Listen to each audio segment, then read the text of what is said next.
Nina, would you please call the roll? Councilperson Alvarez? Here. Councilperson Pigorski? Here. Councilperson Geisers? Here. Councilperson Clem? Councilperson Williams? Councilperson Gully? Here. Councilperson Zilli? Here. Okay, we have no old business, new business. We have one item, legal matter. Attorney Witten. Thank you, Madam Mayor. So I would like to ask the council to consider repealing Section 90-6.42Q of the City of Portage Municipal Code.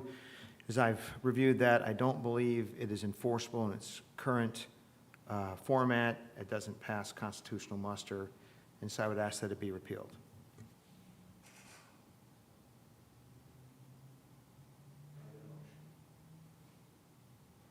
What section is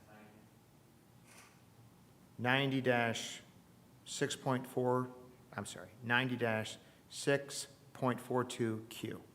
I will make a motion to repeal section 90-6.4Q of the city code. Second. 42Q of the city code. A second. So we have a motion and a second to repeal ordinance section 90-6.42Q. Is there any discussion? Dan, can you just put what that ordinance is for the record, or no? Okay. Okay, we have a motion and a second. All in favor signify by saying aye. Aye. All opposed, motion carries. To that question, so as you are probably aware, that's the section of the municipal code that we typically refer to as the obscenity ordinance. It is designed to govern obscene speech within the city limits. So what I'm going to suggest now is that the council consider forming a committee to review this particular ordinance and issue and potentially consider a new ordinance that protects the prurient community interests, but also recognizes and protects political speech under the First Amendment. Specifically, what I would like to have this committee do, and keep in mind, is I will review any potential new ordinance, and I will make sure the following. It is constitutional. It is reviewed by me as the city attorney. The terms of the ordinance are defined so as not to be vague or overbroad. Set guidelines in place for enforcement. Set criteria for the enforcement.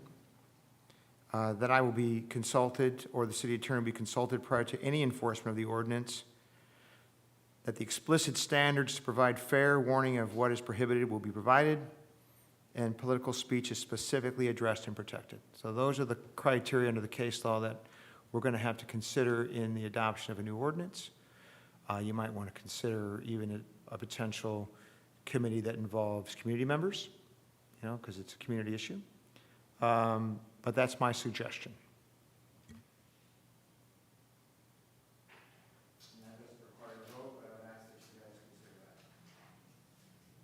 So I have a question, Dan, since you repealed the section 96.42Q, since they repealed that, is there a time limit that you would like them to create this ordinance?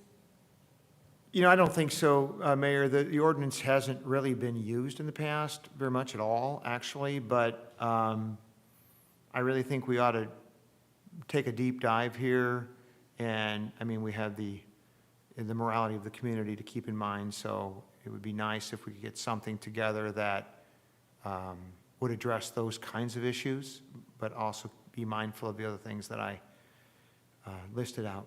So really, it's just a question of how quickly the council would like to move in putting that in place.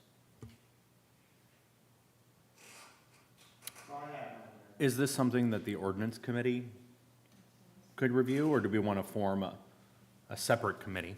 I was thinking part of the committee would include the ordinance committee and some folks from the general public, like someone with the faith-based community or general. All that stuff, you guys can figure it out. It really is a mechanism that, it's an exploratory committee. We do that often with ordinances, just, whatever you think is best. But